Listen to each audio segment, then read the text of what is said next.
pushes you to contribute to these open source softwares, क्योंकि it basically promotes collaboration and a lot of things that we see around ourselves जो कि softwares होते हैं, they are mostly built on open source चीज़ें, and then on top of that a lot of things are built.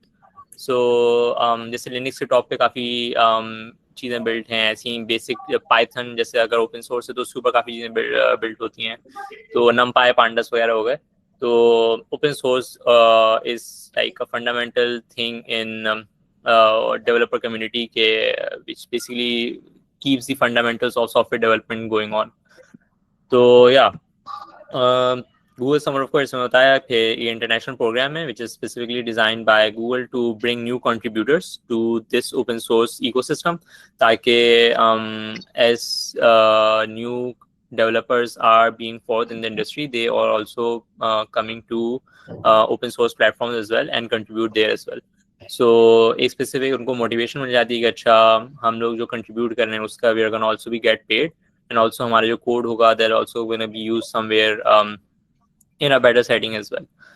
तो या main program से goals ये हो गए कि जैसे मैंने बताया कि सबसे पहले कि वो न्यू कंट्रीब्यूटर्स को इंट्रोड्यूस करवा दें to open source software development, and फिर जो प्रोजेक्ट्स होते हैं इन पे usually from time to time need होती है to solve some bugs, to introduce new features, तो इट बेसिकली हेल्प्स जो मेंटेनर्स होते हैं उनको काफ़ी ज़्यादा हेल्प हो जाती है कि when these new developers come and contribute code to their platforms.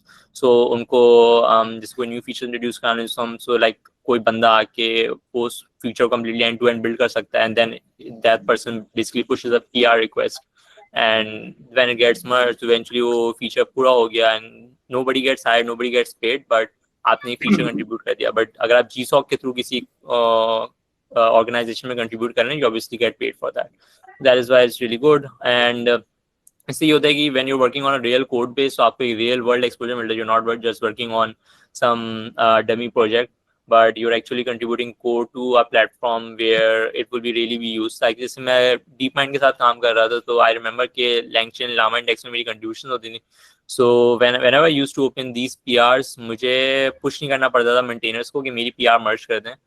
There was a lot of engagement from external community के लोग आते थे and then PRs पे कमेंट करते थे कि when what is the due date to get this merge, ये review कब होगा, when are we merging this. So basically वो लोग पुश करते थे मेंटेनर्स को कि मेरी PRs merge कर दें, मेरा कोड merge कर दें, then so that the new code, the new feature, the bug fix is available for them, so that वो अपने use case में उसको incorporate करके use कर सकें. So that is really कि आपकी काफ़ी engagement रहती है with all of these companies and softwares and all of the organisation जो वो लाइब्रेरी या सॉफ्टवेयर या कोड बेस यूज कर रही होती है. तो या GSOC के मेनली 3 तरीके के प्रोजेक्ट्स होते हैं. It's open to anyone who is 18 years or older, and 3 तरीके के प्रोजेक्ट्स ये होते हैं कि इट्स अ स्मॉल प्रोजेक्ट और अ मीडियम साइज प्रोजेक्ट और a large project. Small size के अराउंड 90 hours होते हैं, एंड देन मीडियम के 175, एंड देन लार्ज के उससे डबल अराउंड 350 hours होते हैं. So small size के around ये होता है कि small size project does end around 8 weeks, and these medium size and large size projects go around for about 12 weeks. So this ends around 8 weeks में ये end हो जाता है, and then this goes for about 12 weeks both. So इसके hours obviously कम है, तो आपको आपकी expected contribution around 20 hours होती है per week, इसमें 30 hours per week होती है. Secondly, obviously there's a difference between how much you get paid if you choose a small project, a medium size or a large project. So I believe इसके 1,000 है, इसके $2,000 हैं, and then इसके $3,000 हैं. I'm not entirely sure. We can also obviously look at this from the GSOC website. So yeah, usually 12 weeks का जो project होता है, usually people try to finish them during the 12 weeks, but there's always an extension कि आपने let's suppose आपने proposal दिया था कि I'm going to do this work in the 12 weeks, and when you start doing that आपको feel होता है कि okay, this is something very huge which I did not expect, and आपको mentor को भी आपको लगता है कि this will be something कि we will not be able to complete in the 12 weeks. So then basically you can get an extension for about 22 weeks. So basically आप around 6 months तक काम कर सकते हो उसकी project पे, but जो आपकी pay होती है that remains same. It does not get increased, and the coding period बस आपका increase हो जाता है, but your compensation, your stipend does not get increased. And या आई गेस ये हो गया. सो बेसिक टाइमलाइन ऐसे नजर आती है कि सबसे पहले Google ask organisations to send in their applications for coming to GSOC this year. So जैसे गूगल तो इन इटसेल्फ एक एंटिटी है, but it asks organisations like Android हो गई, क्रोमियम हो गई, एंड देन डीपमाइंड हो गई वगैरह. So they ask all of these organizations to come to GSOC, send in their application, and then they select the organizations basically. So some organizations have been coming in for like 10 years, 5 years. So unka expected hota hai acha, if they have been coming for about like 5 years, they will also come this year as well. So but there are about like 20 to 30 new organizations as well, जो कि वो हर साल new organizations भी add करते हैं. There are some organizations जो कि पिछले साल आई थी, इस साल नहीं आएंगी. So obviously वो थोड़े से आगे पीछे होते रहते हैं, but that is how it goes. So once the organizations are finalized, then they basically release that list, some complete list of organizations and their individual projects. तो वो individual projects आ जाते हैं हर organization के, and then you see अच्छा ये small project है इस organization का, ये medium है, ये large है. And then you basically send in your proposal against that project. So you can send in like 3 proposals in 1 year. So आप basically एक proposal आप एक organization को भेज दें, दूसरा proposal दूसरे को, तीसरे को. You can even send like all of the 3 proposals to one organization as well. One organization से मुराद मेरी कि एक ही company या एक ही code base ना. तो like I could have sent 3 proposals to Google DeepMind, उसमें से एक में भी select हो जाता, then that would have been but मैंने एक ही भेजा था. तो that is one thing.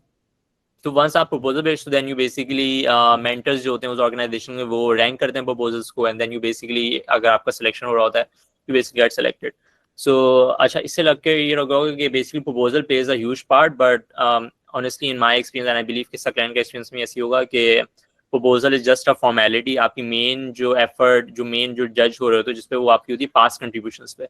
So like when जब मैंने अपना proposal भेजा था, उससे पहले भी I was contributing very frequently for about like 3 to 4 weeks very heavily on Google DeepMind के Langchain Llama Index पे. So जब मैंने अपना proposal लिखा हुई था, तो मैंने उस पर स्पेसिफिक मेंशन किया था, देखिए मैं पिछले 3-4 हफ्तों से बहुत स्ट्रांगली, बहुत हेविली कंट्रीब्यूट कर रहा हूँ to these organizations. That basically justifies that, or वो एक truthful evidence है that I will be able to do the thing that I'm saying that I will do in the summers या in the next 12 weeks. तो वो एक justification या एक surety मिल जाती है organization को, अच्छा ये बंदा कह रहा है तो ये काम करने वाला है in the next 12 weeks. वो पहले से वो उस पर थोड़ा सा उसका वो कर चुका है वो काम. तो that basically helps a lot. And basically जून के starting में आपका coding भी start हो जाता है, and then it goes all the way till August के end तक, which is basically 3 महीना 12 weeks. Eligibility is basically हमने थोड़ी डिस्कस कर ली कि you have to be over 18. आपका ये स्पेसिफिक सवाल होता है कि you need to be an beginner होने चाहिए open source पे. Even though आपने थोड़ा सा contribute कर लिया, that doesn't really prove कि you have been a very serious beginner. अगर आप beginner नहीं हो, then you basically there are 2 categories. Either you're a very beginner or you're someone with 10 years or 20 years of experience. So even if you have 1, 2, 3, 4 years of experience, you can still be considered a beginner. But कोई जो ऐसा बंदा जो beginner नहीं कहलाएगा, वो probably ऐसा बंदा होगा which have been in the industry for like about 20-30 years or something like that.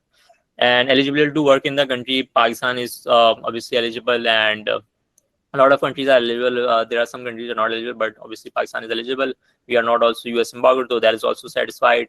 And this is one other factor that we can contribute in GSOC at most 2 times. So basically me and Sakyan participated last year, so we can also contribute this year. But if we choose to contribute this year as well, if we get selected, so that will be the last time that we can. So there's a maximum limit of 2 times that you can basically contribute to. So you can apply as many times as you want. You can apply like आपने पहले साल apply किया, you didn't get in, but you can also apply next year and keep on applying until you get in. So this is basically once you get accepted, once you complete the GSOC whole experience, you can do that basically 2 times. And I guess Saklan can pick it up from here. Okay, sir. I think I have to say, thank you. Let me share my screen.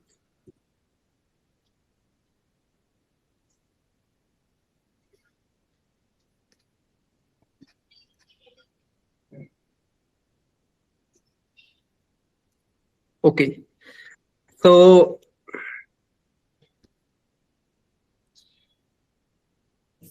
अच्छा, अब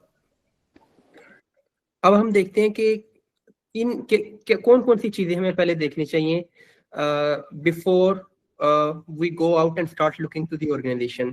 So first of all is obviously your interest. आप किस field के अंदर काम करना चाहते हैं, whether you are interested in security, artificial intelligence, LLM, medicine, science, mathematics, etc. So there are lot of categories. After that, you will pick your skills. So you should try to match your skills with the organization. And the third criteria is you should consider your time commitments. Okay, so there is a website which is a very good website. Where it is? Okay, let me.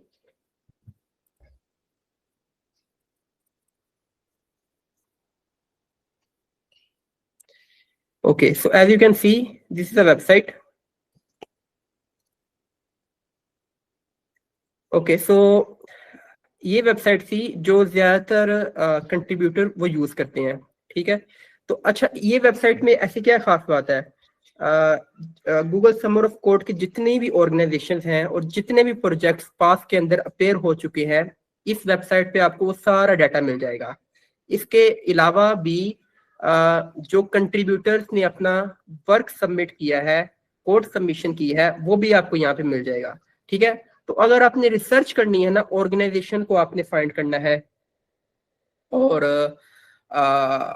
Organisation को basically आपने find करना है, तो ये website आपके लिए must है। हम कुछ इसके बेसिक फीचर्स देख लेते हैं। तो लेफ्ट साइड में आपको फिल्टर एक मिल रहा है, फर्स्ट टाइम ऑर्गेनाइजेशन, ठीक है। ये फीचर भी बहुत इंपॉर्टेंट है। ये आपको वो वाली ऑर्गेनाइजेशन देगा जिसके अंदर कंपटीशन बहुत कम होता है। अगर हम करंटली देखें गूगल समर ऑफ कोड का कंपटीशन क्या है, तो 2025 के अंदर अप्रोक्सीमेटली 1 लाख स्टूडेंट्स ने अप्लाई किया था from through out the world, ठीक है। और पासिंग सिलेक्शन क्राइटेरिया था 1.3% अप्रोक्सीमेटली। मींस के हर 100 स्टूडेंट्स ने अप्लाई किया था, उसमें से सिर्फ एक बच्चा सिलेक्ट हुआ है।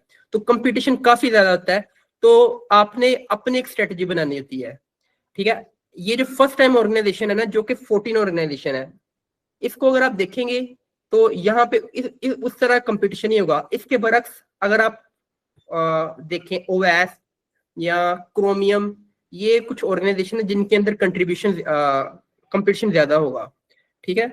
नेक्स्ट है ईयर्स। यहाँ पे आपने ईयर सेलेक्ट करने हैं। तो बेसिकली जो जीसो के मेंटर्स हैं या जीसो के जो एक्सपर्ट्स हैं, वो रिकमेंड करते हैं कि आप, अगर आपके पास टाइम ज्यादा है ना, जैसे अभी हम इस वक्त बात कर रहे हैं, तो अभी हमारे पास टाइम ज्यादा है। हमारे पास दिसंबर के कुछ 20 डेज हैं, फिर जनवरी स्टार्ट हो जाएगा, फिर फरवरी और मार्च में जाके ये सारा, तो हमारे पास अभी काफी टाइम है। तो हमने कोशिश करनी है कि हम जो ऑर्गेनाइजेशन सिलेक्ट करें वो कंसिस्टेंटली प्रीवियस 3 ईयर्स के अंदर आई हो, ठीक है। मैं सिलेक्ट करूंगा 25, 24, 23। उसके बाद जो मेरे पास लिस्ट आएगी मैं उसके अंदर से सिलेक्ट करूंगा। नेक्स्ट कैटेगरी है ये वही जो आपका क्या इंटरेस्ट है, whether you are interested in AI, you are interested in data analysis, data science, etc. So you can select a lot of options from here. Okay, next, which skills are you skilled at? So if you click on this button, you can get a lot of skills. Okay, it will include all the tools, all the language, and yeah, topics. So so it is basically a high level, whether it is related to web technology, whether it is cryptography or DevOps, etc. Okay, so these are the filters that you can use to filter out the organizations. Okay, next हम आते हैं कि हम organisation को किस तरह से choose करें। ये इसका मैंने आपको बताया कि ऑर्गेनाइजेशन को आपने अपने जो ये क्राइटेरिया है, मेनली यही है, इंटरेस्ट, आपका स्किल सेट और आपकी कमिटमेंट, इन बेसिस पे आपने ऑर्गेनाइजेशन को सिलेक्ट करना है। और यहाँ पे आपको मोर देन 500 ऑर्गेनाइजेशन मिल जाएंगे, वहां से आपने सिलेक्ट करना है, ठीक है। तो read out the project idea list. Try to find a couple of ideas with the organization that really interest you and reach out to organization. अच्छा, चूंकि अभी हम दिसंबर में है तो अभी प्रोजेक्ट के आइडियाज नहीं आए, लेकिन आपको पता है कि जी सोक जो है अगर एक स्ट्रेटजी के तहत चला जाए तो फिर हम उसको क्रैक कर सकते हैं, वरना कंपटीशन ही हमें आगे नहीं जाने देता। तो कुछ स्ट्रेटजीज हैं जो कि मैं शेयर भी करूंगा यहाँ पे भी आपके साथ, तो उनको आपने मद्देनजर रखना है। नेक्स्ट हम आते हैं project proposal information. Different organisation होती हैं, हर ऑर्गेनाइजेशन के अंदर डिफरेंट डिफरेंट प्रोजेक्ट होते हैं और हर प्रोजेक्ट यूनिक होता है। तो जो मेंटर्स होते हैं वो आपसे एक्सपेक्ट करते हैं एक खास स्ट्रक्चर आपके प्रपोजल का, ताकि वो जो भी आपसे पूछना चाहते हैं वो पूछ ले। ठीक है, तो यूजुअली हर ऑर्गेनाइजेशन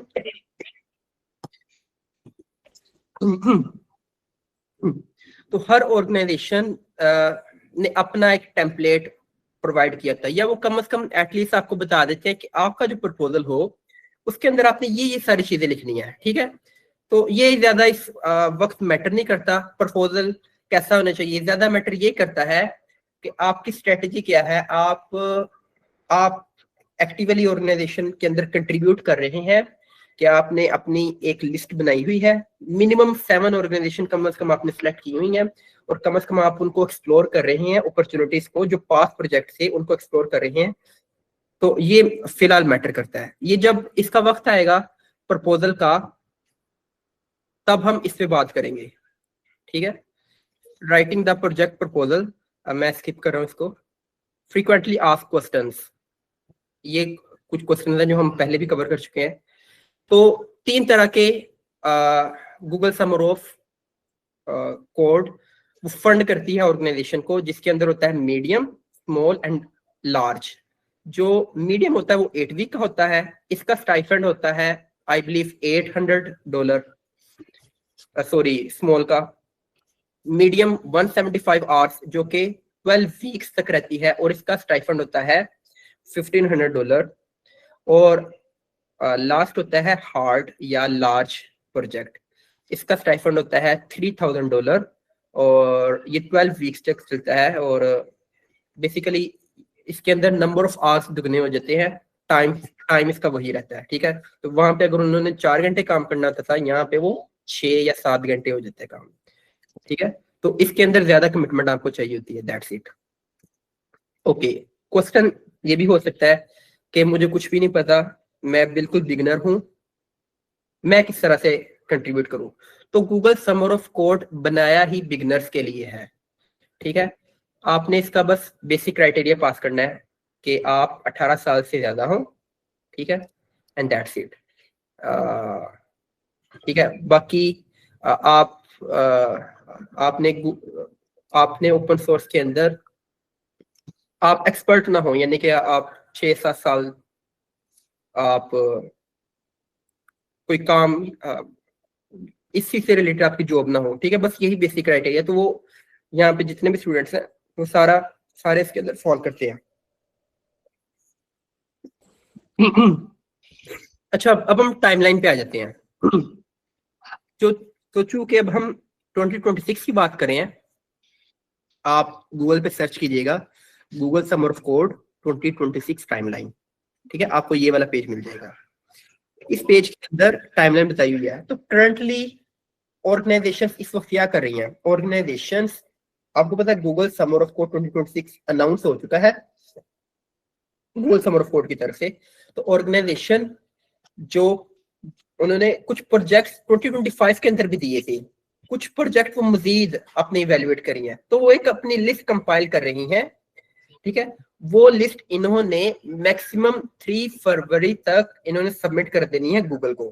ठीक है, अच्छा ये जो पीरियड है ना, आज से लेके 3 फरवरी फेब तक, इसके दौरान अगर हम मेंटर्स के साथ, ऑर्गेनाइजेशन एडमिन्स के साथ अगर हम अपना कनेक्शन बनाने के अंदर कामयाब हो जाए ना, हमें ऑर्गेनाइजेशन का एक स्ट्रक्चर समझ में आ जाए, तो हम एक अपना प्रोजेक्ट भी प्रपोज कर सकते हैं। ठीक है, और चूंकि वो हमने चूंकि प्रपोज किया होगा, जैसे मेरा फ्रेंड था उसने 2025 के अंदर प्रपोज किया था अपना प्रोजेक्ट और वो उन्होंने सिलेक्ट भी कर लिया, ठीक है। तो इसके अंदर आपके चांसेस ऑफ गेटिंग सिलेक्शन ज्यादा हो जाते हैं, ठीक है। तो इसको आपने बिल्कुल भी वेस्ट नहीं करना, ठीक है। नेक्स्ट हम आते हैं, गूगल जो है इनको इवेल्युएट करेगा इन डेट्स के दरमियान और 19 फेब तक इन्हें रिलीज कर देगा। अच्छा, अब 19 फेब से लेके 19 फेब से लेके जो है हमारे पास 31 मार्च, 19 फेब से लेके 31 मार्च ये पीरियड है मेन। इसके अंदर क्या होगा कि हमारे पास ऑर्गेनाइजेशंस के प्रोजेक्ट हमें पता चल जाएंगे कि कितनी नंबर ऑफ ऑर्गेनाइजेशन सिलेक्ट हुई हैं और हर ऑर्गेनाइजेशन के अंदर कितने कितने प्रोजेक्ट्स लिस्ट डाउन हुए हैं, ठीक है। हमारे पास सारा पिक्चर आ जाएगी। तो इसके अंदर हमने कोशिश करनी है कि हम कंट्रीब्यूट भी करें, मेंटर को रीच आउट भी करें, ठीक है। और हमारे जो है साथ साथ जो प्रोजेक्ट है उसके मुताबिक हम अपना प्रपोजल को ड्राफ्ट करते जाएं, ठीक है। और हमने कोशिश करनी है कि 31 मार्च से पहले हम उसको सबमिट कर दें, ठीक है। नेक्स्ट फिर जो हमारा कोडिंग पीरियड स्टार्ट होगा 2025 में, ये स्टार्ट हुआ था 8 मई में, यहाँ पे स्टार्ट होगा मई 1 में। तो जो फर्स्ट वीक होता है, फर्स्ट वीक या पहले 2 वीक, इसके अंदर कम्युनिटी बॉन्डिंग पीरियड होता है। तो इसके अंदर हम कोडिंग नहीं करते, जो मेंटर्स होते हैं, जो एडमिन्स होते हैं, उनके साथ हम 1-on-1 मीटिंग करते हैं। हम जो प्रोजेक्ट होता है हमारा उसका स्कोप डिफाइन करते हैं, ठीक है। हम जो हमारा लास्ट के अंदर जो हमने सबमिट करवाना होता है उसका हम जो है आइडिया दे देते हैं मेंटर्स को, ताकि वो अपने एक्सपेक्टेशन सेट कर ले, ठीक है। और फिर वो उसके मुताबिक अगर वो उसको एक्सटेंड करवाना चाहते हैं तो ये जो पहले 2 वीक्स होते हैं वो उसको एक्सटेंड भी करवा सकती है, ठीक है। और मई 25 ऑफिशियल कोडिंग डे होगा, पहला कोडिंग डे यहाँ स्टार्ट होगा और फिर ये हमारा चलता जाएगा अप टू जून, जुलाई और अगस्त, and it depends upon which project you are selecting, whether your project is small, medium or large, ठीक है। और ये इस तरह चलेगा, ठीक है। अच्छा, कुछ अब हम 2025 के स्टैट्स देख लेते हैं, ठीक है। 2025 के अंदर कितने नंबर ऑफ कंट्रीब्यूटर्स ने रजिस्टर किया, कितने स्टूडेंट्स ने अपना प्रपोजल सबमिट किया, उनमें से कितने की सिलेक्शन हुई, ठीक है। चलिए, तो ओवरऑल 1280 कंट्रीब्यूटर सिलेक्ट हुए थे फ्रॉम ओवर 68 कंट्रीज, ठीक है, जो कि बाद में भर भी गए थे।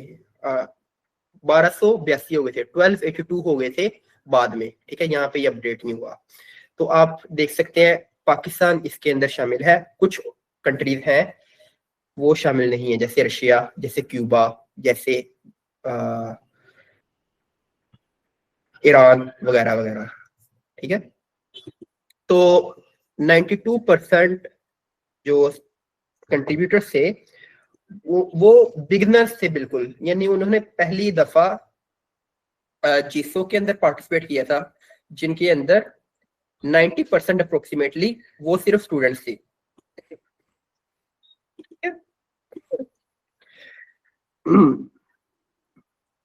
तो ये मैंने बताया टोटल जो नंबर ऑफ पार्टिसिपेंट थे वो थे 98,698, यानी इतने नंबर ऑफ कंट्रीब्यूटर्स ने गूगल समर ऑफ कोड की वेबसाइट पे आके खुद को रजिस्टर करवाया था, ठीक है। उसमें से 1524 एप्लीकेंट्स ने एक्चुअली अपना प्रपोजल सबमिट किया था, ठीक है। और उन कितने प्रपोजल सबमिट किए थे वो ये आपको इन्होंने बता दी यहाँ पे, मोर देन 23,000। मुझे 1 मिनट दीजिए बस, 1 मिनट।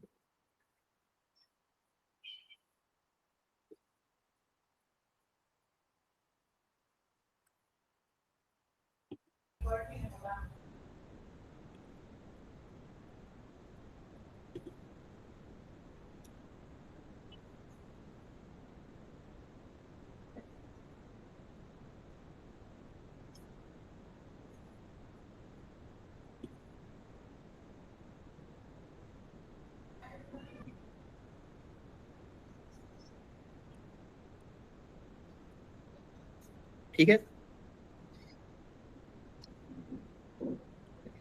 और चूंकि जो गूगल समर ऑफ कोड है उसको मेरे ख्याल से 22 ईयर्स हो गए अब तक, तो गूगल समर ऑफ कोड एक वाहिद प्रोग्राम है कोडिंग कम्युनिटी के अंदर जो कि बहुत ही ज्यादा माना जाता है। अगर आपकी प्रोफाइल के ऊपर गूगल समर ऑफ कोड का स्टैंप है, तो जब आप एम्प्लॉयर के पास जाएंगे, जब आप किसी कंपनी को रीच आउट करेंगे, तो वो डेफिनेटली इस चीज को नोटिस में लेगा, ठीक है। और वो बाद वो इसी बेसिस पे आपको दे देते हैं, आपकी जो कंट्रीब्यूशन होती है गूगल समर ऑफ कोड के अंदर उसी बेसिस पे आपको हायर कर लेते हैं। इसी तरह जो गूगल की अपनी इंटरनल हायरिंग होती है, अगर आप गूगल समर ऑफ कोड के अंदर आपने कंट्रीब्यूशन की है, तो आप वो एक जो फॉर्म होता है उसके अंदर आप सिलेक्ट कर लेते हैं कि I am Google summer of code participant in this year. तो फिर वो आपके जो होता है ना इंटरव्यू के अंदर इस चीज को भी इस चीज के मुतालिक भी पूछते हैं। और फिर जो आपके मेंटर्स होते हैं वो फिर उनसे भी आपकी रिकमेंडेशन लेते हैं, तो फिर उनके लिए भी काफी आसानी हो जाती है और आपके लिए भी काफी आसानी हो जाती है, ठीक है। टाइमलाइन मैंने आपके साथ डिस्कस कर दी है। इवैल्यूएशन की मैं बात कर रहा हूँ अब। तो लेट्स से आप एक्सेप्ट हो गए, आप सिलेक्टेड हो गए गूगल समर ऑफ कोड के अंदर, तो अब दो इवैल्यूएशन होंगी। जो आपकी पेमेंट होगी वो भी इसी बेसिस पे रिलीज होगी। फर्स्ट इवैल्यूएशन होगी आपकी विद इन 1 मंथ, जुलाई में, ठीक है। और उसके अंदर आपके 45% पेमेंट आपकी रिलीज हो जाएगी। और जो आपकी सेकंड कंट्री होगी वो अगले 2 माह बाद होगी, और उसके अंदर आपकी जो 55% बाकी पेमेंट है वो आपकी रिलीज हो जाएगी, ठीक है। अच्छा, अब क्वेश्चन ये है कि अब आप किस तरह से इसको स्टार्ट कर सकते हैं। आपको बता दिया गूगल समर ऑफ कोड क्या होता है, बट ये एक जाइंट है, इसको ब्रेक डाउन किस तरह से करना है, ये मेन क्वेश्चन है यहाँ पे, ठीक है। तो जब कोई भी आप नई चीज स्टार्ट करते हैं, तो सबसे पहले आपने उनको पूछना होता है जो वो पहले कर चुके होते हैं, ठीक है। आप क्या कर सकते हैं, आप फॉर एग्जांपल आपने एक ऑर्गेनाइजेशन सिलेक्ट की अवैस, आप लिंक्डइन पे चेक करें अवैस ऑर्गेनाइजेशन में कौन कंट्रीब्यूटर था इन द प्रीवियस ईयर्स, ठीक है। आप उनको रीच आउट करें, वो आपको हिडन अपॉर्चुनिटीज बताएंगे। फॉर एग्जांपल मैंने जब स्टार्ट किया, मैंने ओवैस की एक ओवैस एक बेसिकली ऑर्गेनाइजेशन है, एक प्लेटफॉर्म है ओवैस, उसके अंदर डिफरेंट कंपनीज होती हैं जो अपने प्रोजेक्ट्स को लॉन्च करती है, ठीक है। ओवैस पे एक प्लेटफॉर्म है बेसिकली, उसके अंदर कंपनीज या रिपोजिटरीज होती हैं और उनका हर एक का अलग अलग मेंटर होता है। तो मैंने उसके अंदर से एक ऑर्गेनाइजेशन को सिलेक्ट किया, तो मैंने उसको रीच आउट किया, वो इजिप्ट का था आई बिलीव। मैंने उसको कहा कि अभी आप इसके साथ बात वगैरह कर रहे हैं और आपकी ये बस होने लगी है, तो मुझे बताएं मैं इसके अंदर कंट्रीब्यूशन करना चाह रहा हूँ, तो मुझे कौन से जो है ना इस रिपोजिटरी के अंदर कौन से इश्यूज को मुझे टारगेट करना चाहिए। उसने कहा कि ना ये जो मैं प्रोजेक्ट करने वाला हूँ ना ये हो चुका है और मुझे नहीं लगता कि ये अब आगे भी आएगा, ठीक है। मैंने कहा अच्छा, वरना मैंने उसकी जो ओवैस ऑर्गेनाइजेशन थी वो मैंने सारे सेटअप कर ली थी। मैंने जब मुझे ये बात पता चली मैंने फिर उसको कंटिन्यू नहीं किया, ठीक है। मैं फिर दूसरी तरफ आया क्रोमियम ऑर्गेनाइजेशन पे। क्रोमियम ऑर्गेनाइजेशन पे मैंने लिंक्डइन पे रीच आउट किया, उसने जो भी अपना वो लिखा हुआ था कि स्टार्ट किस तरह से करना है, सेटअप किस तरह से करना है, प्रॉब्लम आ जाए मेंटिस को किस तरह से रीच आउट करना है, वो उसने मुझे सारी लिस्ट दे दी। मैंने उस लिस्ट को यूज किया, अपना मैंने सेटअप वगैरह कर लिया, ठीक है। सेटअप करने के बाद जो क्रोमियम के अंदर क्रोमियम एक बहुत बड़ी ऑर्गेनाइजेशन है, उसके अंदर टीम्स बनी होती हैं। मैंने देखा 2024 के अंदर कौन सी टीम के प्रोजेक्ट सिलेक्ट हुए थे, मुझे पता चला वेब ऑडियो टीम के सिलेक्ट हुए थे, ठीक है।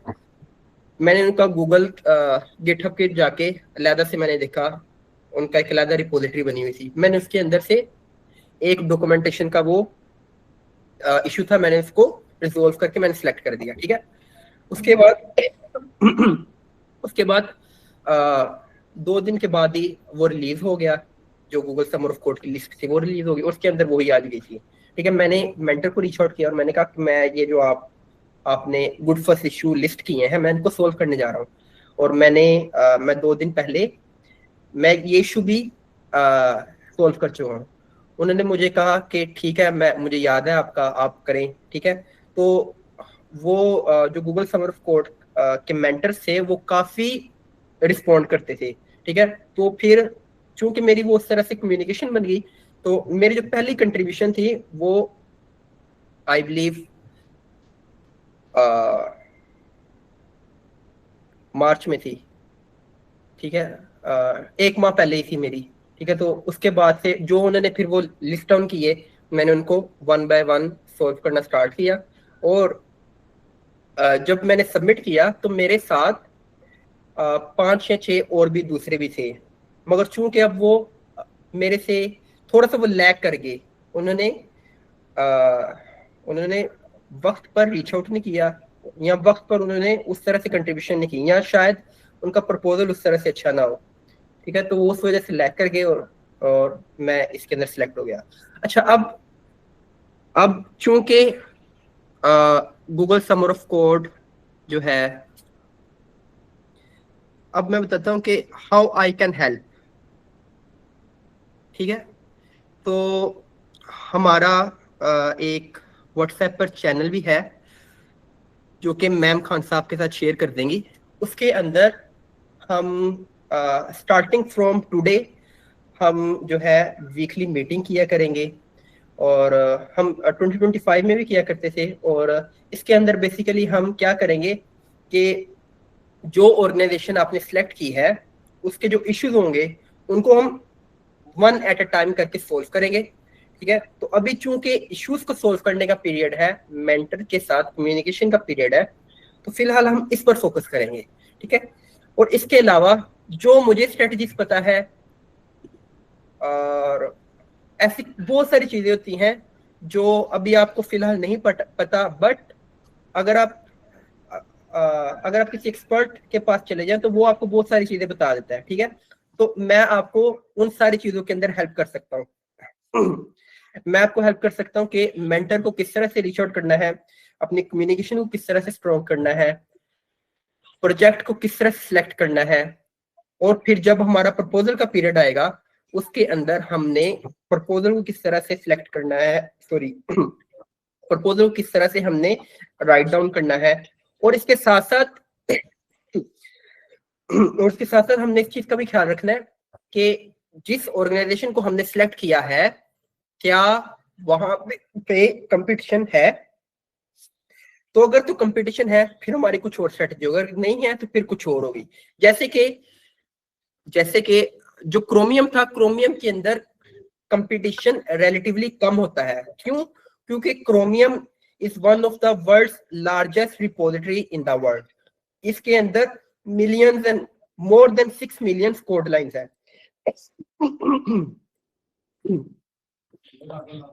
ठीक है, तो इसको सेटअप करना बहुत ज्यादा मुश्किल होता है क्रोमियम को। तो इसी तरह और भी बहुत सारी ऑर्गेनाइजेशन है जिसके अंदर कंपटीशन कम होता है। ठीक है, तो जैसे जैसे हम प्रोग्रेस करेंगे, जैसे जैसे मुझे इंफॉर्मेशन मिलेगी, वैसे वैसे वो मैं अपने जो व्हाट्सएप चैनल है मैं वहां पे उसके साथ शेयर करता रहता हूँ। तो अगर आपने उसके अंदर ज्वाइन करना है, मैम खालसा को उसका पता है, आप उनको रीच आउट कर दीजिएगा, वो आपकी जो फैम कोड कम्युनिटी है वहां पे वो लिंक शेयर भी कर देंगी। अब हम आते हैं क्वेश्चन आंसर की तरफ। I think Satyan before we get to, हम एक वो भी दिखा सकते हैं कि एक इशू कैसे पिक करना है या कोड रिपोजिटरी पे कैसे जाना है, जस्ट फ्रॉम जीसॉक साइड। ठीक, मेरे ख्याल से वो इशू मैं दिखा देता हूँ। चले, कौन सी ऑर्गेनाइजेशन लूं? आई थिंक जस्ट जीसॉक की वेबसाइट से गिटहब रिपोजिटरी पे आप कैसे जा रहे हो एंड देन इश्यूज कैसे आ रहे हैं, जस्ट गो ओवर एनी ठीक हो गया, कोई सा भी ऑर्गेनाइजेशन का कोड बेस। ठीक हो गया, लेट्स सी। अच्छा, ये वाली जो वेबसाइट है ना, ये बहुत ज्यादा इंपॉर्टेंट है आपके लिए। ठीक है, तो जिस तरह मैंने आपको बताया फिलहाल आपने आपने आपने ऐसी ऑर्गेनाइजेशन सिलेक्ट करनी है जो एटलीस्ट 30% आपके स्किल सेट के साथ मैच कर रही हो, ठीक है। फॉर एग्जाम्पल, अगर मेरा स्किल सेट है C++, पाइथन, ठीक है, तो मैं कोशिश करूंगा कि जो रस्ट के प्रोजेक्ट्स है ना, मैं उनको अवॉइड करूं, ठीक है।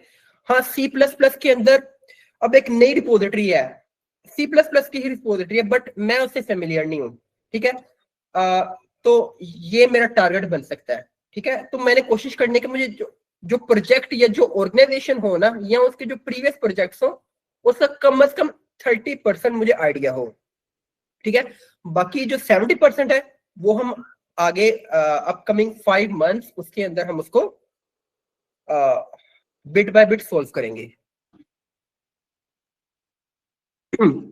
ओके, तो सबसे पहले मैं सिलेक्ट करता हूं ऐसी ऑर्गेनाइजेशन जो कंसिस्टेंटली 3 ईयर से आई है। मैं डायरेक्टली यहाँ पे चले, ये आपने सिलेक्ट कर लिया, उसके बाद आपने सर्च करनी है 1 by 1। और फॉर मोर अगर आपने जाना है तो यहाँ पे आप सिलेक्ट कर लें। मैं चाहता हूँ सिक्योरिटी की साइड में हूँ, कहाँ पे आ रहा है सिक्योरिटी, लेट मी सर्च, ठीक है। ये मैंने इसको यहाँ पे सिलेक्ट कर लिया, ठीक है। ये कुछ मेरे पास 7 ऑर्गेनाइजेशन आ गई है, इतने 2 फिल्टर को यूज करने पे ही, ठीक है। 500 ऑर्गेनाइजेशन में से मेरे पास ये 7 आ गई है। मैं आ जाता हूँ इस ऑर्गेनाइजेशन के अंदर, ओवैस्ट के अंदर,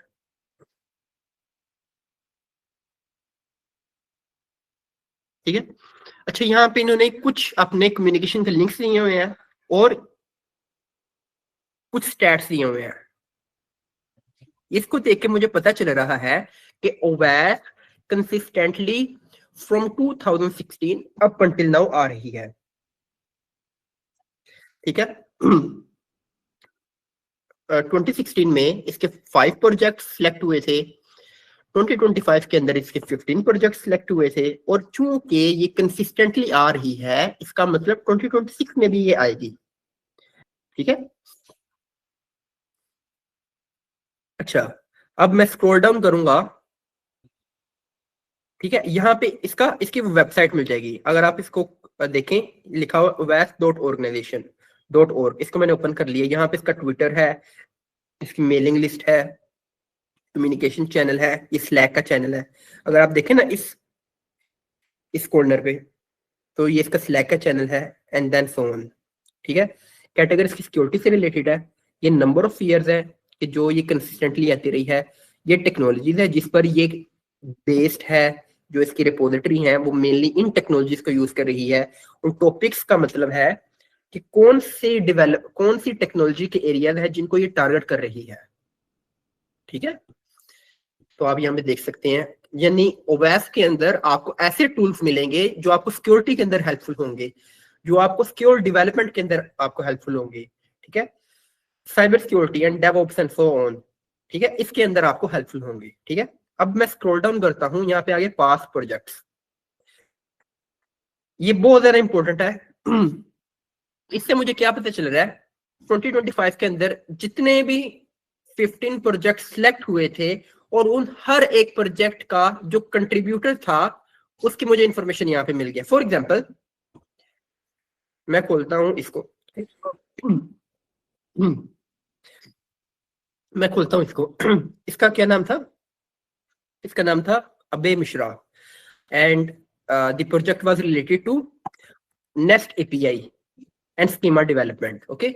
अब यहाँ पे देखें, यहाँ पे आपको इसकी ये टाइटल है इसका, ये जो इसके मेंटर्स थे, मेंटर्स भी पता चल गया, ये है इसका mentor, which is one of the famous mentor of ओवैस्ट।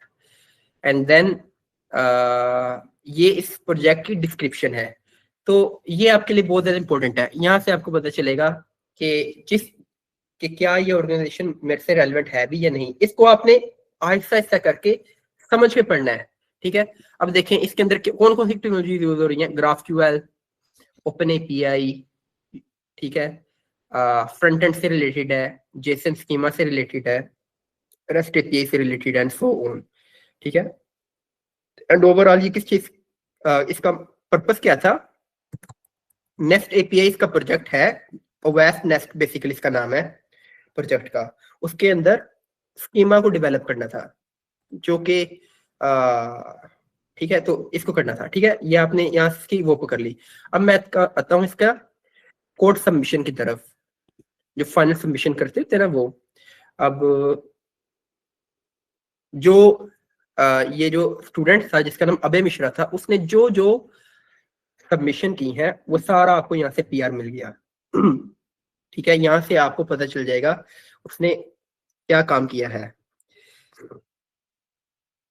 ठीक है, अच्छा मैं इसी को ले लेता हूँ, ये मैं नेक्स्ट को ही खोल लेता हूँ, इसी के ऊपर फिर आगे मैं आपको समझाऊंगा। ठीक है, अच्छा ये आपके लिए बहुत ज्यादा इंपॉर्टेंट है। आपने इसको भी आपने एक्सप्लोर करना है और देखना है कि बेसिकली उसने काम किस तरह से किया था, जो मेंटर के साथ उसने कम्युनिकेशन की थी वो किस तरह इवॉल्व हुई। ठीक है, तो ये आपको सारा कुछ यहाँ से पता चल जाएगा। इसको बारी बारी आप एक्सप्लोर कीजिएगा।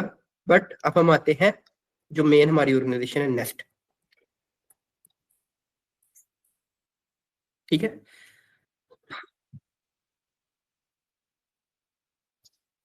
जैसा कि ओवैस्प है, ओवैस्प को मैंने आपको बताया मल्टीपल ऑर्गेनाइजेशन होती हैं, और इसके अंदर एक प्रोजेक्ट नहीं सिलेक्ट होता, बल्कि मल्टीपल प्रोजेक्ट्स होते हैं। ये देखिए, जैसे नेट नेट टेकर है, ये एक डिफरेंट ऑर्गेनाइजेशन है जो कि ओवैस्प के अंदर आती है, और ये भी गूगल समर ऑफ कोड के अंदर सिलेक्ट होती है कंसिस्टेंटली।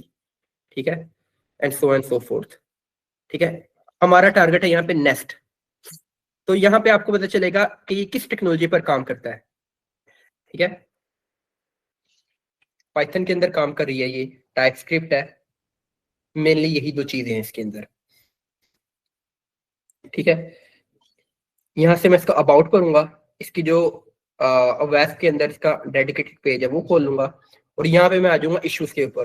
ठीक है, इसके जो रीडमी है ना, इसको भी मैंने समझना है।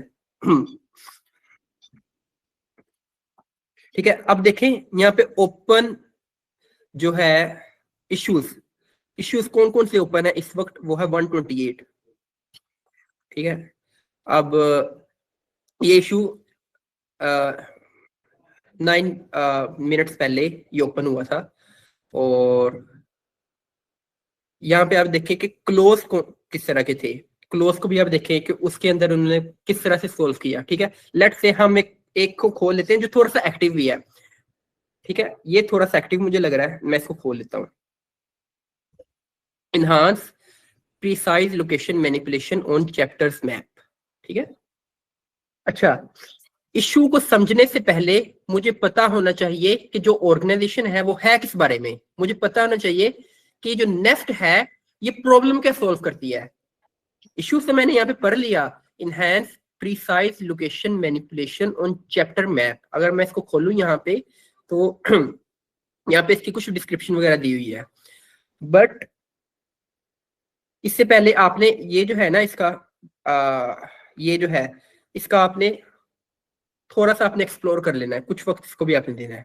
ठीक है, तो बेसिकली ये क्या है, इवेंट से रिलेटेड है, एंड हाँ बेसिकली इंफॉर्मेशन प्रोवाइड करती है, प्रोजेक्ट्स हैं और जो उनकी लोकेशन वगैरह प्रोवाइड करती है, टॉप कंट्रीब्यूटर्स हैं। ओके, ओवैस के अंदर जो टॉप कंट्रीब्यूटर्स हैं आई बिलीव ये वो है, और ये मेरे ख्याल से न्यू ही है, नेस्ट जो है ना न्यू ही है, इसको 1 साल ही हुआ है, I am not sure by the way. Okay, तो यहाँ पे आपको पता चलेगा इसका।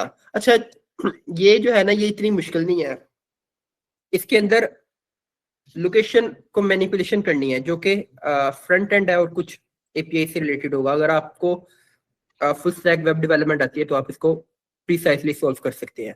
ठीक है, यहाँ से आप इसकी डिस्क्रिप्शन वगैरह पढ़ेंगे। अब इसको सॉल्व किस तरह से करना है, तो पहले आपने जो ये नेस्ट प्रोजेक्ट है इसको अपने कंप्यूटर के अंदर सेटअप कर लेना है लोकली। अब इसको किस तरह से सेटअप करना है वो भी आपको यहीं से पता चल जाएगा। यहाँ पे अगर आप आए तो यहाँ पे स्क्रॉल डाउन करें, यहाँ पे नीचे जाके आपको पता चलेगा कंट्रीब्यूशन का होगा, और यहाँ पे कंट्रीब्यूशन गाइडलाइंस भी दी हुई है। इसको आप पढ़ेंगे आपको समझ में आ जाएगा। अच्छा, ये बहुत सारी चीजें हैं। इसके अंदर आपने ना एआई का हैवी यूज करना है, आपने गूगल जेमिनाई वगैरह को देना है, क्योंकि ये जो चीजें है ना उसको वो आपको काफी रिसर्च के अंदर हेल्पफुल, रिसर्च के अंदर आपकी मदद कर देगा, ठीक है।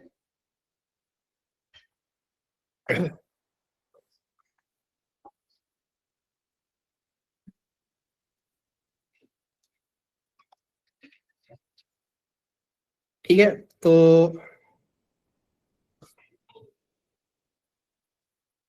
आई गेस मैं भी अपना दिखा देता हूँ कि what I did before contributing, and I guess वो भी आप भी दिखा देना।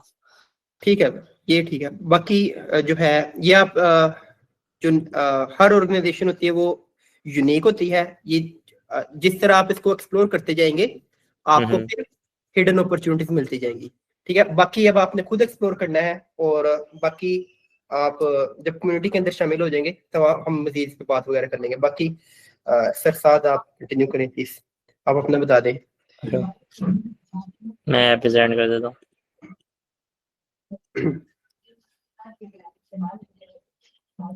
परफेक्ट। सो या सो ये मेरा वर्क प्रोडक्ट था। So basically all of the work that I did. So ये दो मेरे मेंटर्स थे, फिलिप और Page. Philip is based out of Germany, तो ये यूजुअली जर्मनी में होते थे। ये ट्रैवल बहुत करती थी पेज, तो बट ये यूएस बेस्ड है। So that was really nice being कि मेरे दो मेंटर्स दो अलग पार्ट ऑफ द वर्ल्ड थे, एंड हमारी रेगुलर बाई वीकली मीटिंग्स होती थी। खैर, तो आई गेस जो मेरे जी सॉक में टोटल 6 मेन कंट्रीब्यूशंस थी to LangChain, and then around similarly 5 या 6 कंट्रीब्यूशंस थी to LlamaIndex. So even though I was contributing to DeepMind, जो मेरी मेन रिपोजिटरीज थी वो LangChain, Google and Lama Index थी। तो लैंगचेन बेसिकली एक फ्रेमवर्क है, ऐसी लामा इंडेक्स भी फ्रेमवर्क है जो आपको एआई टूल्स कनेक्ट करने में मदद करता है। Google Gemini is one of those tool. आप चैट जीपीटी भी कनेक्ट कर सकते हो, आप क्लॉड भी कनेक्ट कर सकते हो। सो बट मेरा जो काम था कि मैं जेमिनाई की एपीआई की इंटीग्रेशन स्ट्रॉन्ग करूं इन दीज टू फ्रेमवर्क्स, ताकि डेवलपर्स जो हैं वो लैंगचेन में आकर जेमिनाई को चूज करें instead of using chat GPT या Claude. So before getting selected, so basically March 17 को मैंने स्टार्ट किया था to contribute, which is very late as compared to people। लोग दिसंबर से स्टार्ट करते थे, नवंबर के मिड से स्टार्ट करते थे, इवन जनवरी के स्टार्ट से भी लोग हैविली करना स्टार्ट करते थे। सो अराउंड February 28 को लिस्ट आ गई थी हमारे पास कि अच्छा कौन कौन सी ऑर्गेनाइजेशन आ रही है। So even then I didn't even started, but काफ़ी लेट मैंने स्टार्ट किया था March 17 को। But then I really started contributing heavily. So अब मेरी almost 1 2 3 4 5 6 7 8 9 10 हाँ यहाँ तक। So around 9 PRs मेरी थी before sending in my proposal।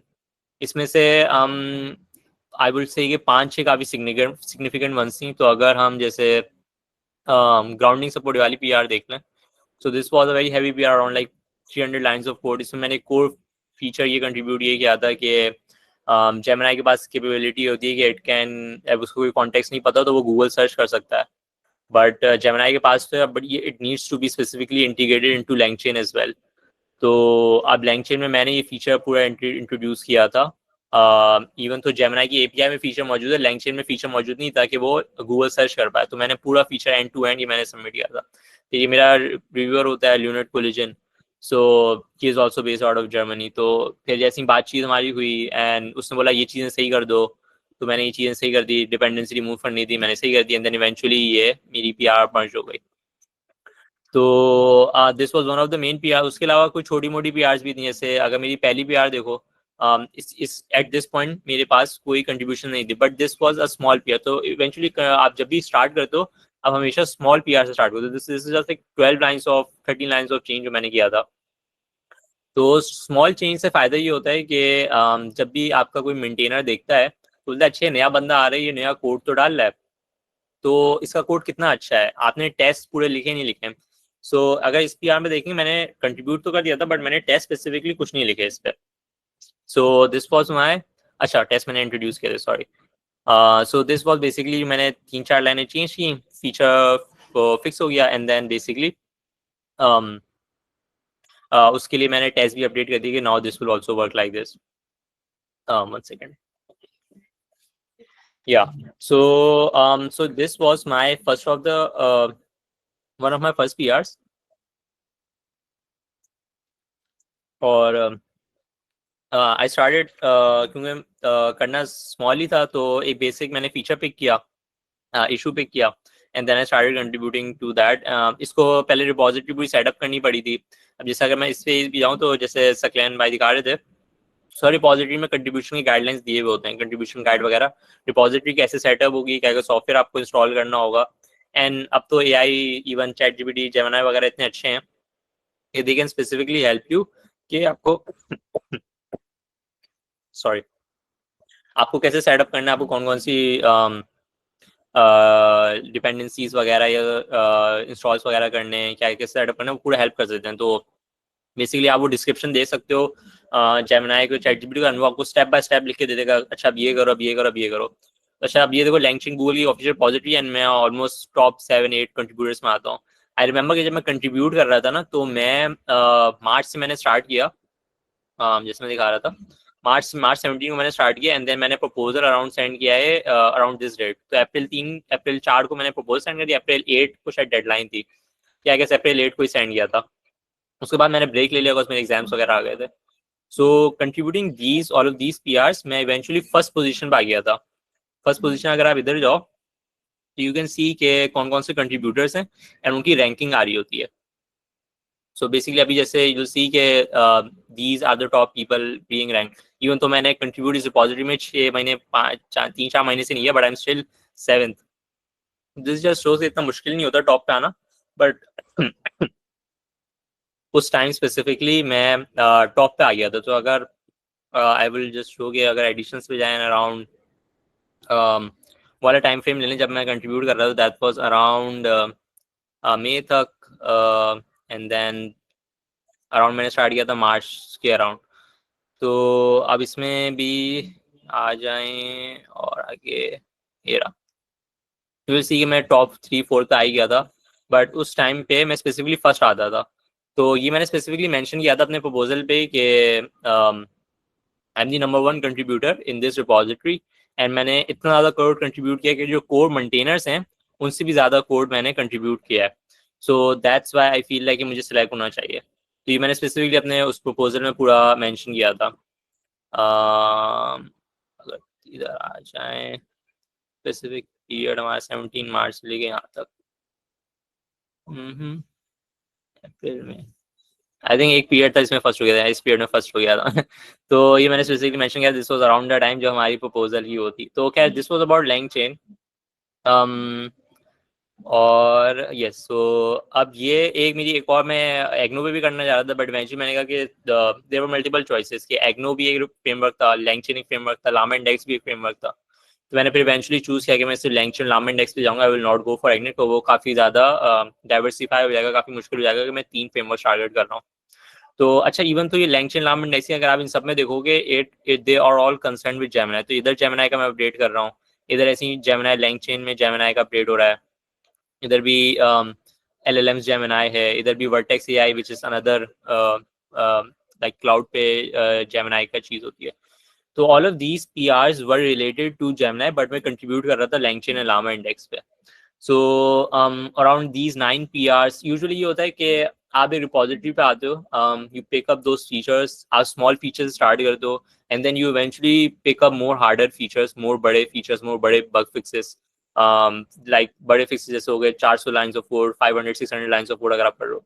अगर आप किसी लाइब्रेरी में करो तो this is like a big change. अगर आप किसी वेब स्टैक या फुल स्टैक वाले एप्लीकेशन में कर रहे हो तो वो फिर और नंबर बढ़ जाते हैं, दैट्स अराउंड लाइक 2000, क्योंकि उसमें काफ़ी ज़्यादा चेंजेस आप करते हो UI में वगैरह में, तो that just accumulates to a lot. तो कोशिश ये होती है कि आप छोटे फीचर्स से, छोटे इशू से स्टार्ट करो and then move on to बड़े फीचर्स, आगे बड़े फीचर्स कंट्रीब्यूट कर सको. तो once you get to big features and big, तो उसमें फिर आपको काफ़ी नोटिसेबिलिटी मिलती है. जब मैंने ये कंट्रीब्यूट किया था अपना ग्राउंडिंग AI वाला, तो इससे मुझे काफ़ी इंटरेक्शन हुआ. मैंने फिर इसी के बाद मैंने उनको स्लैक पे भी कम्युनिकेट किया था ल्यूनेट कोलिजन से एंड इसके उससे ना. तो फिर मैं बताया था कि मैं कंट्रीब्यूट करना चाह रहा हूँ GSOC में, आपके पास कोई एक्सपेक्टेड फीचर्स आप लोग इंट्रोड्यूस करवाना चाह रहे हैं तो वो मुझे भी प्लीज़ बता दें ताकि मैं उसको अपने स्पेसिफिकली प्रपोजल में रखूँ। मैंने ये भी अपने प्रपोजल में लिखा था कि मैंने पहले से बातचीत कर ली है विद दीज मेंटेनर्स जो कि लैंगचेन में हैं, लामा इंडेक्स में हैं, जो उसको मेंटेन करते हैं। तो इससे मुझे फ़ायदा ये हो रहा है कि I am already aligned with them कि उनको क्या फीचर्स की ज़रूरत है, वही फीचर्स मैं टारगेट कर रहा हूँ अपने प्रपोजल में। तो that was one of the main things जो मैंने की थी। अदर देन दैट, अच्छा ये अराउंड ये होता है कि जैसे आपने स्मॉल से स्टार्ट किया, you eventually move on to the big ones. Around अगर आप 10-12 तक पहुंच जाओ और ऑब्वियसली आप फर्स्ट पे भी आ जाओ, तो देन यू प्रीटी श्योर कि आपका जो है वो पोजीशन सिक्योर हो गई। तो contributions are the main thing, proposal doesn't really matter. अभी तक हमने प्रपोजल भी दिखाया अपना, उसका मेन फैक्टर ये contributions are the main thing.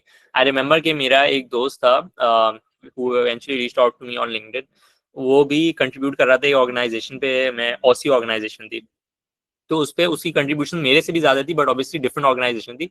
But वो सेलेक्ट इसलिए नहीं हुआ क्योंकि एक दूसरा बंदा था which was contributing more than him. तो इवेंचुअली वो पर्सन सेलेक्ट हुआ क्योंकि वो नंबर 1 हो गया था, and then he was like number 3rd और 4th। तो फिर मैंने इसको इवेंचुअली दिखाया था, देखो आप नंबर 3rd 4th पे थे और वो बंदा उससे ज्यादा कंट्रीब्यूट किया था, वो सेलेक्ट हुआ ऑब्वियसली। तो ये भी फैक्टर होता है कि you need to get to the number 1 position in the contribution list.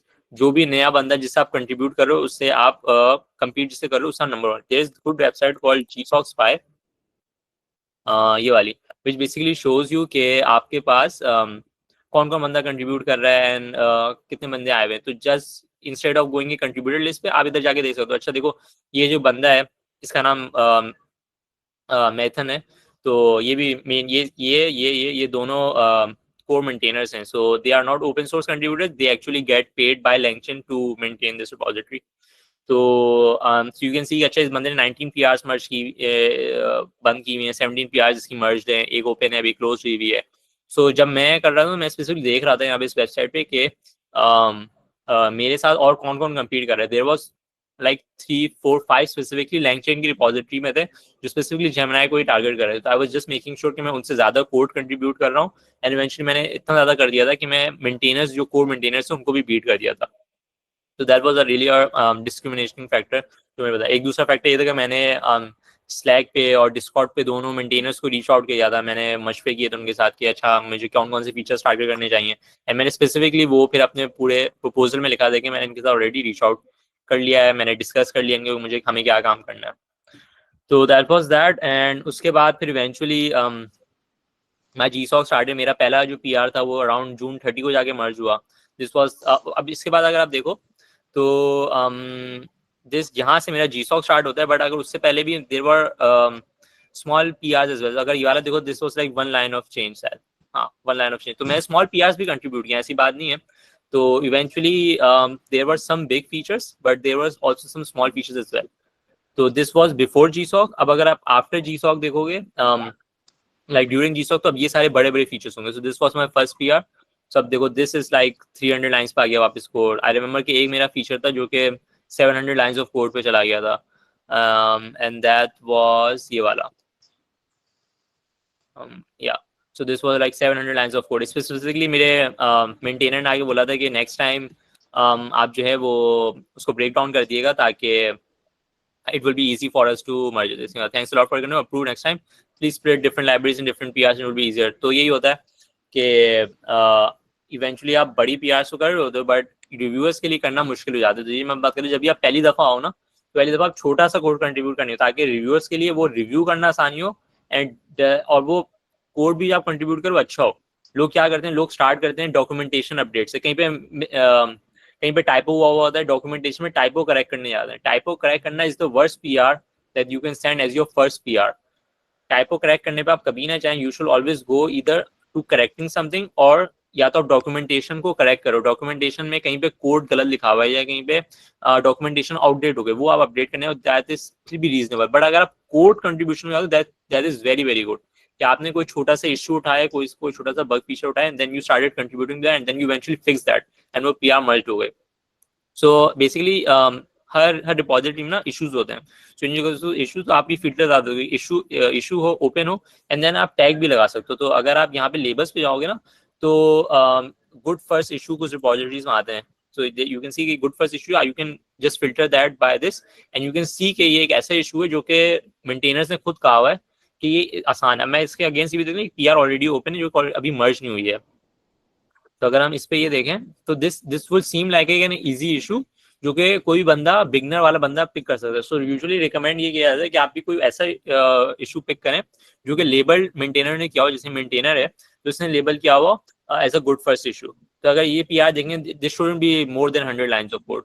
O this is a big issue, I don't know, जब भी शायद मर्ज ना हुई हो। तो अगर इतना बड़ा है तो प्रॉब्ली इसने कोई अजीब चीजें की होंगी एंड इसके टेस्ट भी पास नहीं हो रहे। This is not it's not even passing, so probably कोई issue है जब भी it's not been merged। तो यूजुअली होता है good first issues usually 100 lines of code में हो जाते हैं विच आर गुड इनफ। तो this is one strategy that usually people pick. मैं एक और चीज करता था कि मैं यहाँ पे टैग लगाता था कि वही वाले इश्यूज मैं पिक करूंगा जहाँ पे कमेंटर जो है वो मेरा मेंटेनर है जिसको जिससे मेरी ऑलरेडी बात। तो मैंने एक और फिल्टर लगा दिया कि वाले इश्यूज मैं पिक करने वाला हूँ जहाँ पे मेरे जो कोर मेंटेनर्स हैं उन्होंने कमेंट किया हुआ है। दैट मीन्स कि जब फायदा ये होगा कि जब मैं वो इशू के अगेंस्ट में PR भेजूंगा, पुल रिक्वेस्ट भेजूंगा, तो मेंटेनर को पता होगा अच्छा मैं इशू पहले रिव्यू कर चुका हूँ, इसी के अगेंस्ट PR आ रही है। तो अब मुझे इससे भी अंदाजा, अगर मेंटेनर किसी इशू पे कमेंट करें that means that also high priority issue. अब इस पे अगर इस मेंटेनर ने ल्यूडेंट कोलिजन ने कमेंट्स किए हैं दैट मीन्स कि ये सारे इश्यूज हैं थोड़े से हाई प्रायोरिटी जिसपे उसने तवज्जो दी है, और अगर मैं ये सॉल्व करूंगा देन मैं इसी मेंटेनर की नजरों में भी आ जाऊंगा।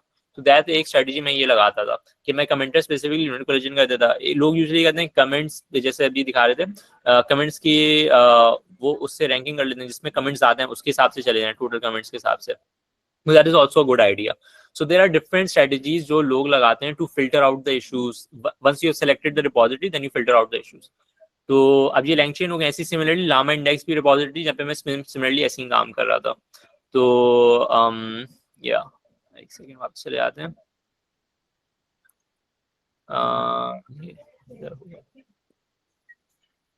या सो ये मेरी PRs थी एंड ये सारी मेरी ओपन सोर्स PRs आ रही हैं। तो अराउंड फिर GSOC में मेरी 10 PRs हुई ऑलमोस्ट। तो एंड बिफोर GSOC भी अराउंड मेरी 9 PRs मर्ज थी। तो बट GSOC के दौरान मैंने काफ़ी बड़ी फीचर्स पे काम किया है, काफ़ी significant features and significant bug fixes वगैरह। So that was that and उसके अलावा मैंने स्ट्रक्चर ऐसे किया था अपने प्रपोजल को। मैं प्रपोजल भी दिखा देता हूँ। एक सेकेंड, प्रपोजल इधर होगा। One second, let me just find the proposal जो कि हमने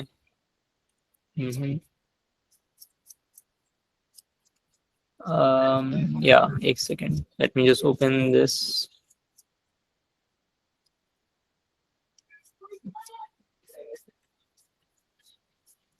Yeah. So I hope you can see my proposal. तो अब इसमें मैंने स्ट्रक्चर ऐसे किया था कि मैंने डिस्ट्रीब्यूट किया था कि मैं कोड एक स्पेसिफिक टाइम पीरियड में करूँगा and then next time period पे मैं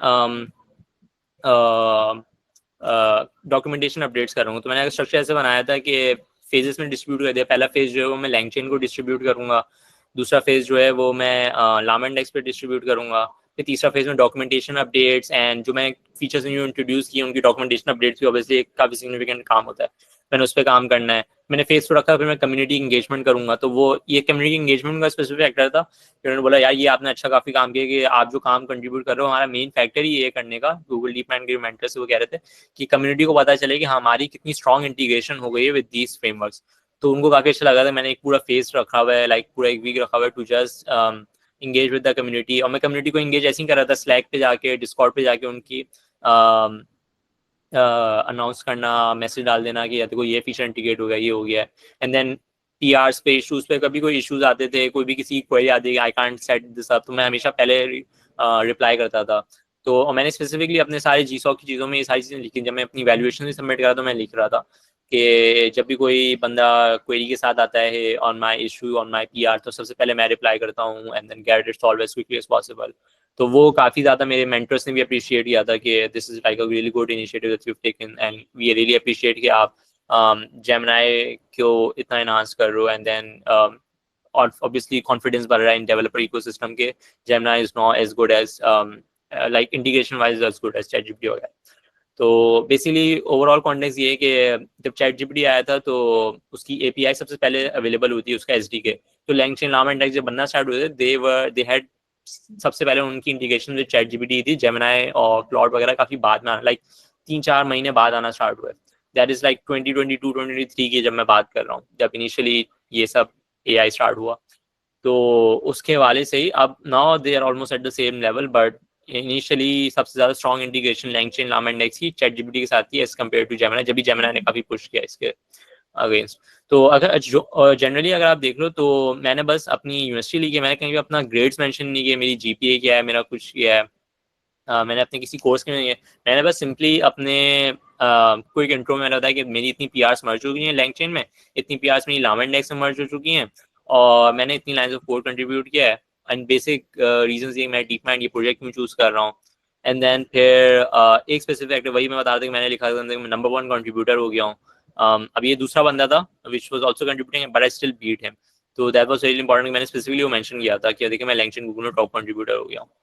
फिर मैंने कुछ अपने स्पेसिफिक कंट्रीब्यूशन सबसे बड़ी थी, जैसे मैंने दिखा था ग्राउंडिंग सपोर्ट मेरा एक स्पेसिफिक पीआर थी मेरी जो सबसे इंपॉर्टेंट थी, सबसे बड़ी पीआर थी मेरी एंड सिग्निफिकेंट फीचर था। तो वो मैंने स्पेसिफिकली उसके बारे में लिखा। इसी लामा इंडेक्स के अगेंस्ट मैंने एक लिखा था कि वो वहाँ पे मेरी क्या स्पेसिफिक थी। एंड देन कम्युनिटी एंगेजमेंट पाने मैं कम्युनिटी एंगेजमेंट क्यों करना चाह रहा हूँ, मैंने कम्युनिटी एंगेजमेंट क्या यहाँ पे स्पेसिफिक मैंने लिखा था कि मैंने ऑलरेडी कॉन्टैक्ट कर लिया है ये लैंगचेन के मेंटेनर्स को, लामा इंडेक्स के मेंटेनर्स को, एंड मैं उनके साथ अलाइन हूँ कि मुझे जो फीचर्स जो मैं अभी बताऊंगा नेक्स्ट प्रोजेक्ट में वही फीचर्स उन्होंने सजेस्ट किए हैं, वही बग फिक्सेस उन्होंने सजेस्ट किए हैं। देन आई स्टार्टेड आउट कि अच्छा अब मैं प्रोजेक्ट में क्या करने वाला हूँ। सो इस स्टार्टिंग वाला जो पॉइंट है, स्टार्टिंग वाले जो है इसमें बेसिकली मैंने अपनी थोड़ी तारीफ की है, मैं डीप माइंड मैंने ये प्रोजेक्ट क्यों चूज किया मैंने उसकी थोड़ी सी बात की है। देन आई स्टार्टेड आउट कि मैं अपने प्रोजेक्ट में क्या करूँ। एंड अगर आप ये देखो दिस इज लाइक के लीस्ट कंसर्निंग फैक्टर, क्योंकि मैंने जब इसको एंड में रखा हुआ है कि यूजुअली प्री डिफाइंड होता है, इसमें ज्यादा जो डिस्क्रिप्शन है वो तो वही था जो उन्होंने डिस्क्रिप्शन दिया था अपने जब प्रोजेक्ट तो मैंने प्रपोज नहीं किया था, नहीं प्रोजेक्ट तो उन्होंने प्रपोज किया था। It was highly similar to what they propose. तो जस्ट मैंने उसको फिर अच्छे तरीके से लिख दिया, उसको डिस्क्रिप्टिव कर दिया कि अच्छा मैं इस ये काम करूंगा, मैं स्पेसिफिक इस फेजेस में काम करूंगा। And then step by step मैंने उसको बता दिया कि मेरे क्या क्या टाइमलाइंस होंगी, मेरे क्या क्या डिलीवरेबल्स होंगे and things like that. Sorry. So फिर इम्प्लीमेंटेशन प्लानिंग इस वजह से होता है। अच्छा देयर इज आल्सो लिंक जो मैंने शेयर किया था कि आईआईटी कॉप्स का है जहाँ पे पुराने सारे प्रपोजल्स आए हैं। तो आई बिलीव मैंने ये चैट पे शेयर कर दिया था। दिस इज लाइक एक रिपोजिटरी है जहाँ पे सारे पास के एक्सेप्टेड प्रपोजल्स मौजूद हैं। So I basically use this and saw कि अच्छा जनरल प्रपोजल पैटर्न क्या होता है। क्योंकि डीप माइंड पहली दफ़ा आ रही थी गूगल डीप माइंड, तुम हमें किसी को नहीं पता था कि एक्सपेक्टेड प्रपोजल क्या था, उन्होंने दिया हुआ भी नहीं था ऐसा कोई ना, बट दे जस्ट मेंशन कि क्या क्या टॉपिक्स होने हैं। तो मैंने जस्ट बेसिकली इनके प्रपोजल देखे थे अच्छे लोग मेन क्या क्या मेंशन करते हैं, and then I just copied the same of the sections, जो जो कॉमन सेक्शंस थे वही मैंने अपने प्रपोजल में शामिल किए थे, which included why this project, why DeepMind, implementation plan क्या है, मेरे गोल्स क्या है, मेरे डिलीवरेबल्स क्या होंगे, मेरा प्रपोज सोल्यूशन वगैरह क्या है।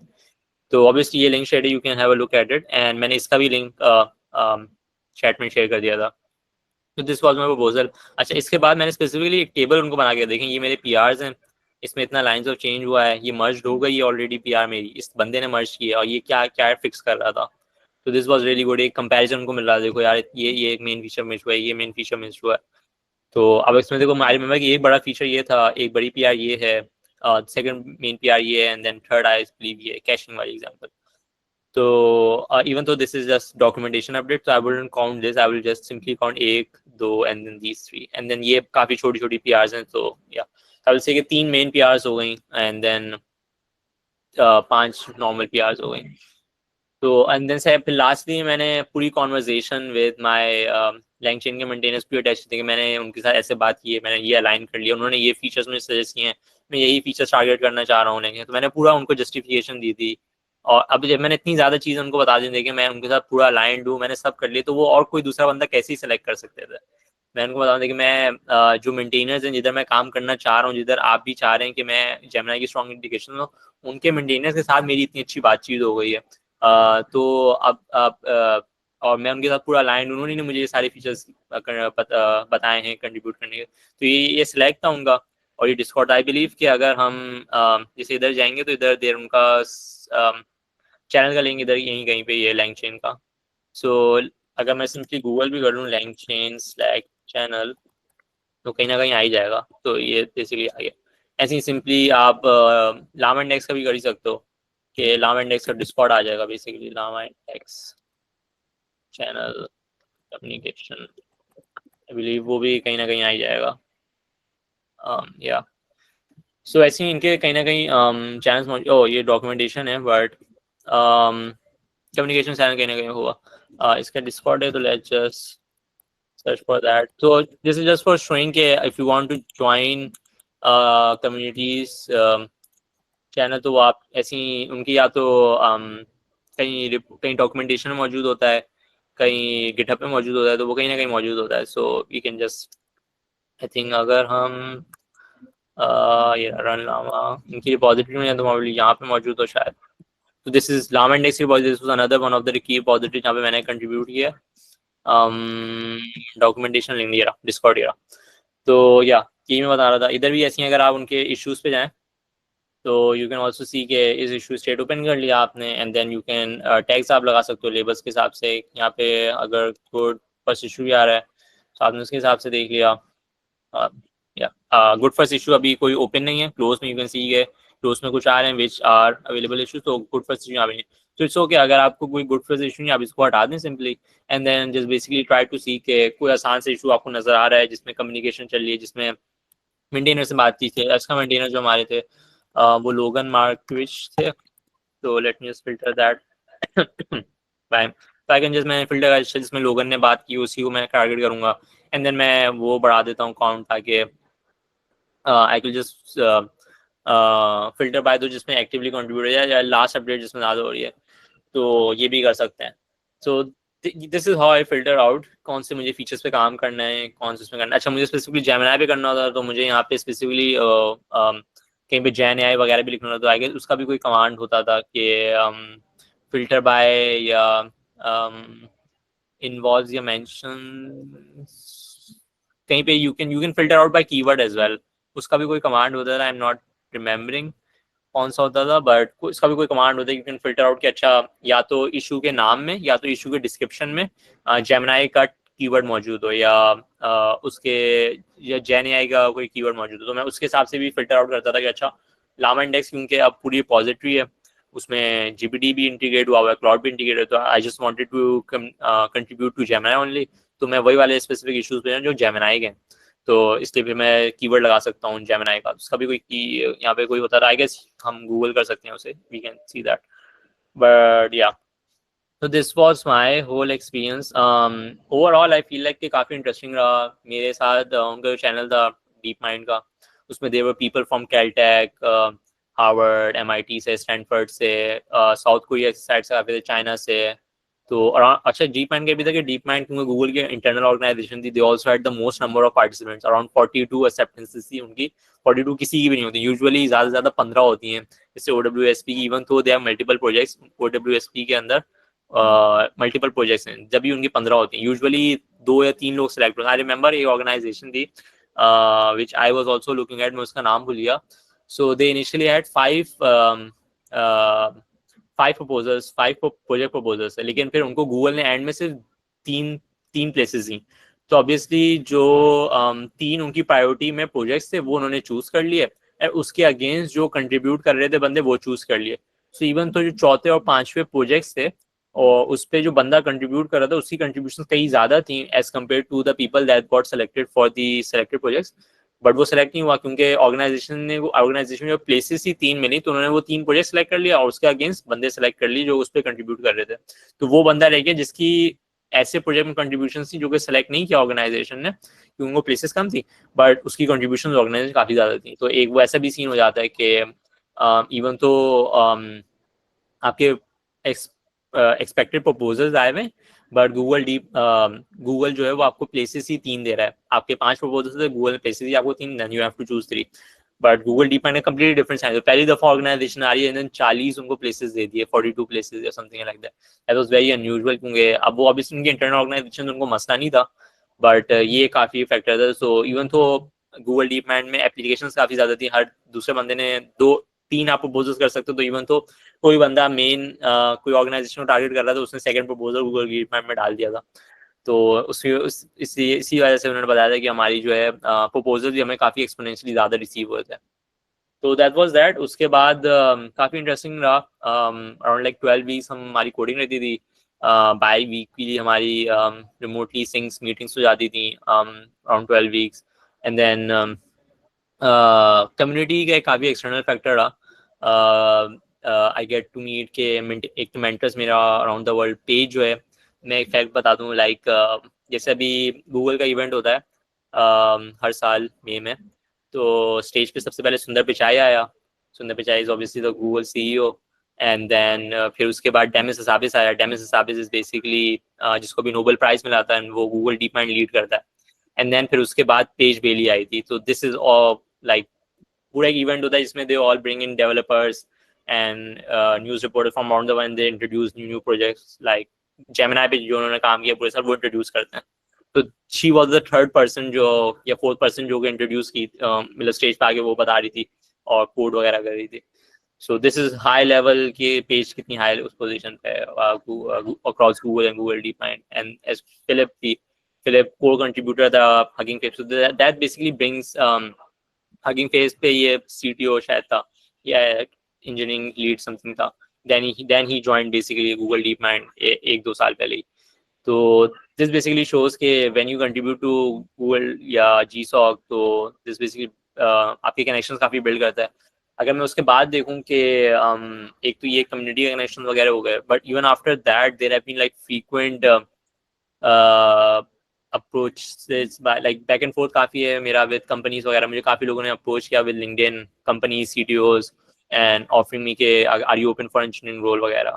तो इवन तो मैं पहले एक ऑलरेडी कंपनी के साथ काम कर रहा था, बट अब जैसे there was this person that approached me for an engineering role and then I eventually started with them. उसके बाद भी काफ़ी लोगों ने अप्रोच किया है। बट ये होता है कि once you get done with GSOC, अगर आप जनरली देखो ना, so it is usually expected कि जैसे इंडिया से काफ़ी ज़्यादा लोग करते हैं। एंड अगर मैं देख रहा था कि काफ़ी ज़्यादा एक बंदा है हरकीरत, वो अपनी पॉडकास्ट में बुलाया हुआ था इन लोगों जिन्होंने GSOC किया था इंडिया से। तो यूजुअली जिन्होंने GSOC कंप्लीट कर लिया successfully after 12 weeks, they were like about $2,000-3,000 per month पे वो लोग अब एज अ सॉफ्टवेयर इंजीनियर काम कर रहे थे कहीं स्मॉल प्लेस पे। इवन तो अभी भी स्टिल वो लोग यूनिवर्सिटी में थे, तो 2,000 पे 3,000 4,000 different remotely US based companies, Europe based company, UK based startup, तो उनके साथ वो लोग काम कर रहे हैं। तो this is the edge that GSOC gives you. एक तो आपको स्पेसिफिक मिल ही जाता है कि अच्छा whenever you apply to any Google की पोजीशन, आपको एक टैग होता है कि अच्छा you are a successful GSOC participant, तो आपको प्रायोरिटी मिलती है। But when all of these external factors as well कि आपको डिफरेंट पीपल अप्रोच करते हैं, आपको ऑफर करते हैं, देयर आल्सो हेल्प्स। जैसे मैंने बताया ना कि अब वैसे वो सारे जो इंडियंस हैं, they were all working at like $2,000 per month, $3,000 per month as full-time software engineers, even though they are still not graduated. So that is very good. तो और इवेंचुअली फिर वो ग्रो होता रहता है। तो that is one x factor of GSOC के जो आपको काफ़ी हेल्प करता है, specially when you working remotely from Pakistan और इंडिया और एनीथिंग। सो या और कुछ डिस्कस करें? I guess I covered a lot of things.